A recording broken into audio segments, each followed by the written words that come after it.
কেমন আছো তোমরা? আশা করি সবাই খুব ভালো আছো। আজকে চলে এসেছি আমার mini blog, birthday mini blog নিয়ে। সকাল সকাল ঘুম থেকে উঠেই দেখি দিদা চলে এসেছে। তো তারপর আমি জলখাবার করে নিই, আমার জন্য বসেছিল। তো জলখাবার করে টরে ফ্রেশ হওয়ার পরে দেখি আমার মা আমার জন্য লাঞ্চ সাজিয়েছে। লাঞ্চে অনেক কিছু ছিল, 5 রকমের ভাজা, শাক, ঢ্যাঁড়স, অনেক কিছু। কিন্তু সব থেকে সোর্স টপার ছিল হচ্ছে মাটন।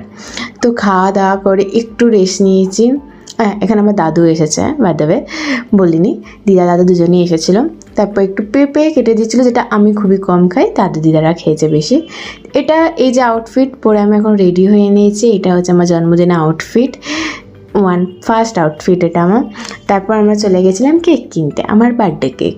এই কেকের দোকানটাই নতুন খুলেছে পাওয়ার হাউসে, পাঠশালাতে। খুব সুন্দর কেকগুলো। অনেক কিছু কেক দেখে আমি সত্যি কনফিউশনে পড়ে গেছিলাম, কোনটা ভালো লাগবে, কোনটা কিনবো। বাপি লাস্টে যেটা চয়েস করেছিলাম আমি সেটাই নিয়েছিলাম।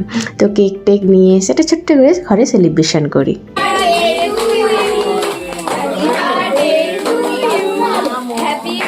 তো এইভাবেই সেলিব্রেশন হয় ছোট্টখাট্টোভাবে। আর ভিডিওটা আমার বোন করেছে, ও না কোনোভাবে ব্লার করে ফেলেছিল, সেজন্য কেক কাটা মানে ভিডিওটা একটু ব্লার হয়ে গেছে। তো এখানে আমি কেক নিয়ে বসে পড়েছি। কেকটা সত্যি খুব সুন্দর খেতে ছিল, আর তোমরা ট্রাই করতে পারো, ওখান থেকে নতুন দোকানটা খুলেছে। তো এখানে আমি এখন দিদার আদর খাচ্ছি। দাদু নেই, দাদু সকালবেলা খেয়ে দিয়ে চলে গেছিলো, দাদুর কাজ ছিল বলে, মানে দুপুর করে বিকাল করে। এখন দিদার লাস্ট আদর খাচ্ছি, কারণ দিদাও চলে যাবে একটু পর।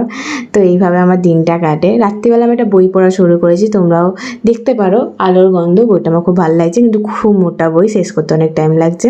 তো এইভাবে আমার জন্মদিন আমি কাটিয়েছি। এখন জন্য টাটা।